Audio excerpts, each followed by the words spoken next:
Hello बच्चों। आज की क्लास में हम प्रेजेंट परफेक्ट टेंस के बारे में पढ़ेंगे।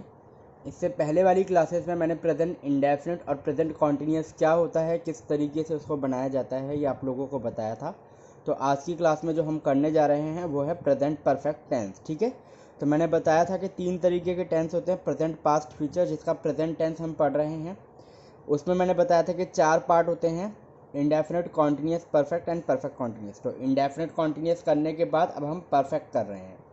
ठीक है, तो सबसे पहले हम वही चीज़ करते हैं कि पहले हम ये पता करते हैं कि भाई आइडेंटिफिकेशन क्या है। आप कैसे पता लगाओगे कि कौन सा सेंटेंस प्रेजेंट इंडेफिनिट का सेंटेंस है और कौन सा सेंटेंस प्रेजेंट कॉन्टिन्यूस का सेंटेंस है और कौन सा सेंटेंस आपका प्रेजेंट परफेक्ट का सेंटेंस है। तो sentences having their end with चुका है, चुकी है, चुके हैं, इसके अलावा लिया है, दिया है, किया है, हुआ है, गया है, एक्सेट्रा, इन सबको हम प्रेजेंट परफेक्ट टेंस में काउंट करते हैं।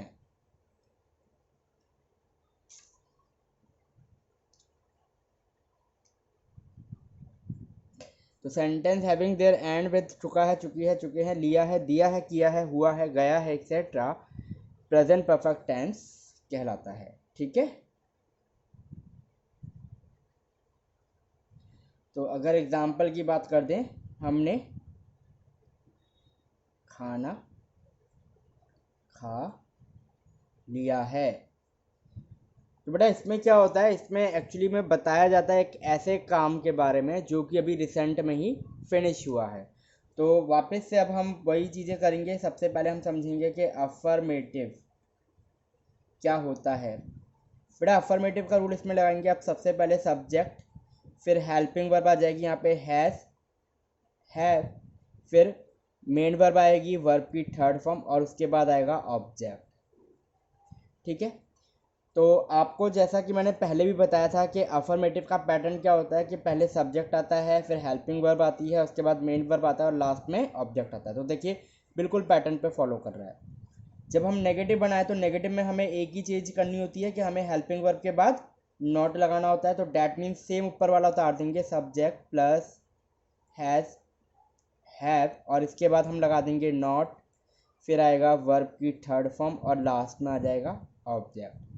इंटेरोगेटिव का जब हम पैटर्न याद करते हैं तो उसमें हम सबसे पहले क्या लिखवाते हैं, WH फैमिली, फिर हमारे पास आता है हेल्पिंग वर्ब, उसके बाद आता है subject, then main verb, then object और लास्ट में क्वेश्चन मार्क। तो उसी चीज़ को फॉलो करते हुए पहले आएंगे हम WH फैमिली पे, हेल्पिंग वर्ब यानी कि हैज़ और हैव, फिर आएगा सब्जेक्ट, देन मेन वर्ब, फिर आता है ऑब्जेक्ट और लास्ट में आता है क्वेश्चन मार्क।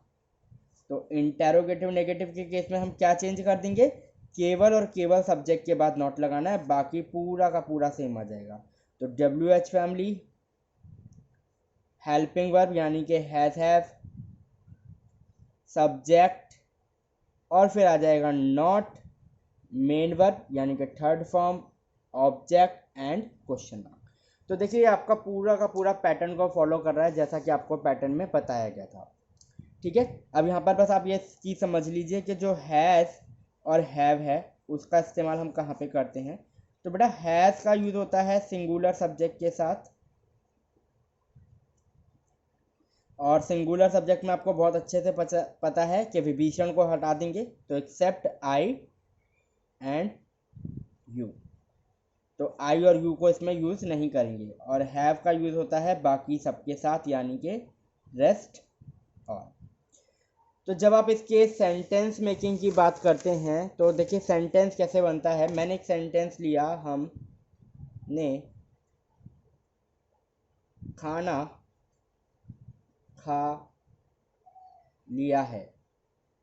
तो देखिए यहाँ पे लिया है आया, तो डैट मीन्स ये प्रेजेंट परफेक्ट है। कोई इंटेरोगेशन मार्क नहीं है, कोई नहीं है, तो इसका मतलब अफर्मेटिव केस है। तो रूल क्या होता है अफर्मेटिव केस का? रूल होता है हमारे पास सब्जेक्ट प्लस में हैज़ प्लस में वर्ब की थर्ड फॉर्म प्लस में ऑब्जेक्ट। तो पहले सब्जेक्ट लगाएंगे, सब्जेक्ट में आ गया हमने यानी कि वी के संग हैज और हैव में से क्या आएगा? प्लूरल है तो हैव आ जाएगा। फिर वर्ब की थर्ड फॉर्म, क्या काम कर रहे हैं? खा लिया यानी कि खाने का, तो ईटन, वी हैव ईटन, खाना food, we have eaten food. ठीक है, तो इस तरीके से आपका ऑब्जेक्ट आ जाएगा। क्या वह घर नहीं गया है? तो देखो ये इंटेरोगेटिव नेगेटिव है जहां पर क्वेश्चन मार्क भी आया और नहीं भी आया, तो इसके लिए has he not gone to home और क्वेश्चन मार्क। क्यों? क्योंकि जब आप इसको मैं थोड़ा सेग्रीगेट कर देता हूँ, क्योंकि आपने इसमें कौन सा रूल यूज़ किया है? आपने रूल यूज़ किया है WH फैमिली का,